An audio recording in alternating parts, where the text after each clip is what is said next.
हे भयानक दृश्य कोण्या हॉलिवूड सिनेमाचं नाही, ही जळजळीत वास्तविकता आहे आपल्या शेजारी राष्ट्राची, नेपाळची. अवघ्या काही तासांत शेकडो निष्पापांचा गेलेला जीव, ढिगाऱ्याखाली गाडली गेलेली लहान मुलं आणि आयुष्यभराची कमाई क्षणात मातीमोल होताना बघणारे डोळे. हे आसमानी संकट पाहून कोणत्याही संवेदनशील माणसाचं काळीज पिळवटून निघेल.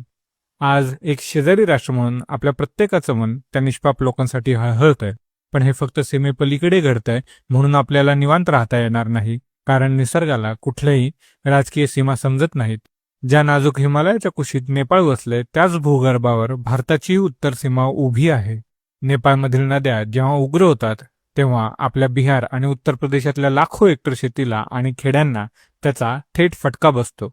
हिमालयातील शेकडो हिमनदी तलाव आज फुटण्याच्या उंबरठ्यावर आहेत. नेपाळमधील आजची ही शोकांतिका पूर्ण हिमालयासाठी आणि आपल्यासाठीही एक थेट धोक्याची घंटा आहे.